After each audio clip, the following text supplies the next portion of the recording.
মুহতারাম হাজরিন, কিয়ামতের ময়দানে সেদিন আল্লাহ তাআলার কাছে ইস্তিগফার বা তওবা করে আর ক্ষমা পাওয়ার সুযোগ আর থাকবে না। আল্লাহ তাআলা কাউকে রহম করতে চাইলে করবেন ভিন্ন কথা, কিন্তু যতদিন আপনার আমার নাকের ডগায় নিঃশ্বাস আছে, যতদিন আমরা জীবিত আছি, যতদিন আমাদের সামনে মালাকুল মউত না আসছে, ততদিন পর্যন্ত আপনার সামনে দরজা খোলা আছে। যত পাপ করেছেন, এমন কোন পাপ, এমন কোন অপরাধ আল্লাহর জমিনে নাই যেই অপরাধ মার্জনা বা ক্ষমার কোন সিস্টেম নাই।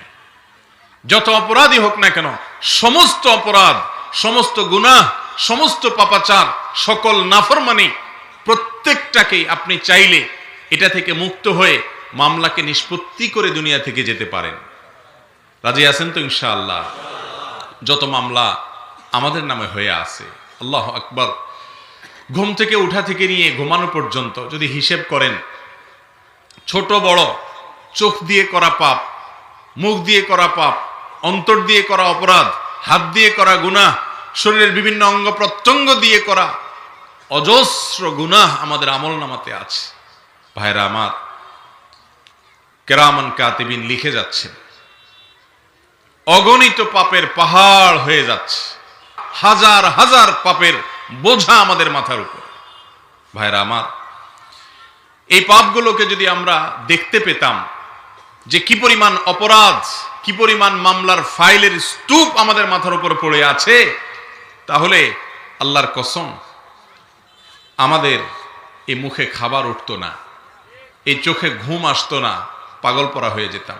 আল্লাহ রাব্বুল আলামিন কোরআনে হাকিমে অত্যন্ত ভয়াবহ একটি বার্তা দিয়েছেন, আর সেটি হলো, আল্লাহ বলেছেন, ওয়ালাকাদ যারা'না লিজাহান্নামা কাসীরাম মিনাল জিন্নি ওয়াল ইনস লাহুম কুলুবুন লা ইয়াফকাহুনা বিহা ওয়া লাহুম আযানুন লা ইয়াসমাউনা বিহা ওয়া লাহুম আ'য়ুনুন লা ইউবসিরুনা বিহা উলাইকা কাল আন'আমি বাল হুম আদাল।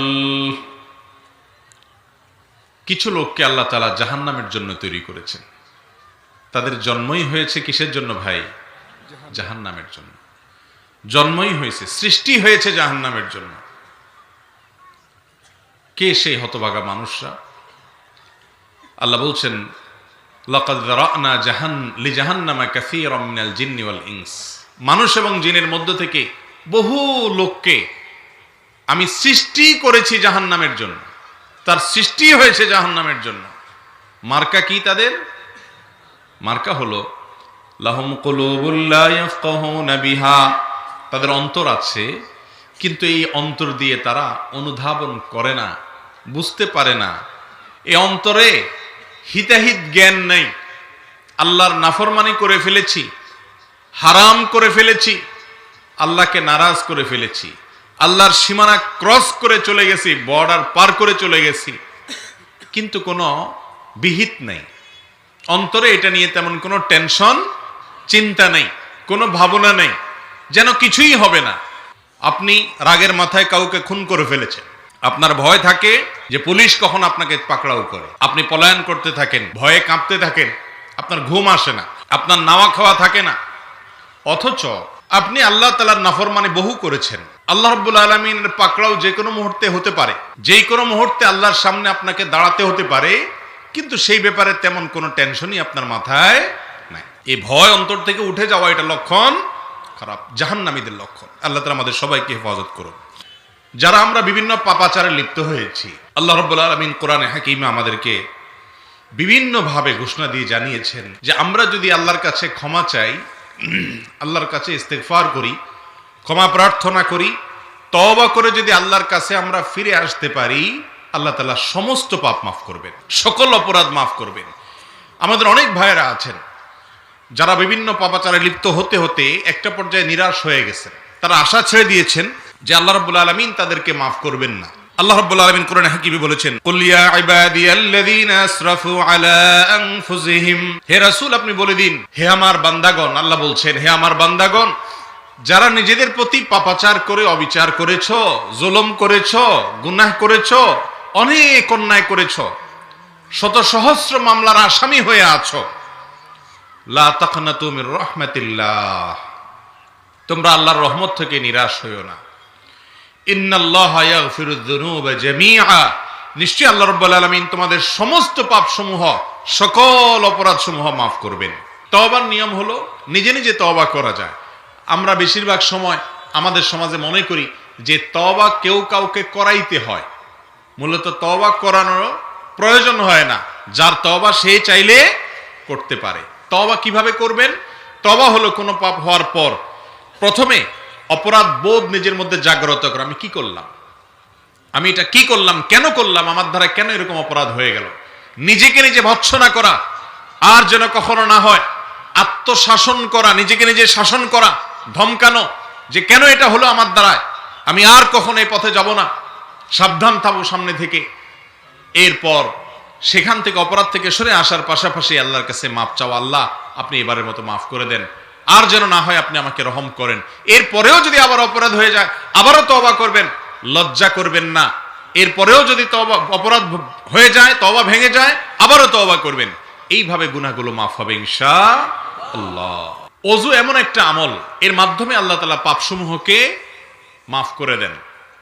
এখানে পাপসমূহ মাফ করা বলতে সগীরা গুনার কথা বলা হয়েছে, অর্থাৎ ছোটখাটো যে সমস্ত অপরাধ হয়ে থাকে এগুলো সব আল্লাহ তাআলা মাফ করে দেন ওযুর মাধ্যমে।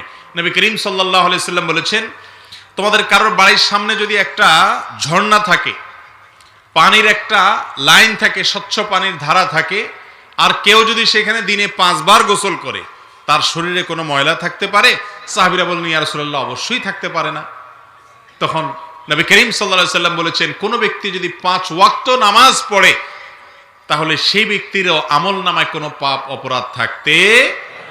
তবে এখানে ছোট ছোট অপরাধের কথা বলা হচ্ছে, বান্দার হক বা মানুষের হক নষ্ট করার যে অপরাধ, সেগুলো কিন্তু নামাজ দ্বারা মাফ হবে না, সে বিষয়ে আমরা পরে বলবো ইনশাআল্লাহ। অতএব 5 ওয়াক্ত নামাজের দ্বারায় বান্দার যে সমস্ত অপরাধ হয়ে থাকে, পাপাচার হয়ে থাকে, সেগুলোকে আল্লাহ মাফ করেন। ওযুর মাধ্যমে আল্লাহ তাআলা বান্দার গুনাহসমূহকে মাফ করেন। উসমান ইবনে আফফান রাদিয়াল্লাহু তাআলা বর্ণিত হাদিসে নবী করিম সাল্লাল্লাহু আলাইহি সাল্লাম বলেছেন, নবী করিম সাল্লাল্লাহু আলাইহি সাল্লাম সম্পর্কে তিনি বলেছেন, ওযু দেখিয়েছেন যে নবী করিম সাল্লাল্লাহু আলাইহি সাল্লাম ওযু করেছেন। এরপর তিনি বলেছেন, যে ব্যক্তি এইভাবে ওযু করবে, অর্থাৎ নবী করিম সাল্লাল্লাহু আলাইহি সাল্লাম যেভাবে ওযু করতে বলেছেন, হাত 3 বার ধোয়া, 3 বার কুলি করা, 3 বার নাকে পানি দেওয়া, মেসওয়াক করা, মুখ ধোয়া, যেভাবে সুন্নাত পদ্ধতিতে ওযুর কথা বলা হয়েছে, এইভাবে যদি কেউ ওযু করে তাহলে গফিরা লাহু মা তাকাদ্দামা মিন যামবি, এই ওযুর ফলে ওযুর আগের সমস্ত গুনাহগুলো মাফ হয়ে যায়। অন্য অনেক হাদিস থেকে বোঝা যায় ওযুর অঙ্গ প্রত্যঙ্গগুলো থেকে যখন মানুষ ওযু করে, পানির সাথে মানুষের পাপাচার সমূহ আল্লাহ তাআলা সাফ করে দেন। এই জন্য ওযু এটাও পাপ মোচনকারী, গুনাহ মাফকারী আমলগুলোর মধ্যে থেকে অন্যতম। 5 ওয়াক্ত নামাজ, এটার মাধ্যমে আল্লাহ তাআলা বান্দার সমস্ত অপরাধ মাফ করে দেন, সমস্ত অপরাধ মাফ করে দেন।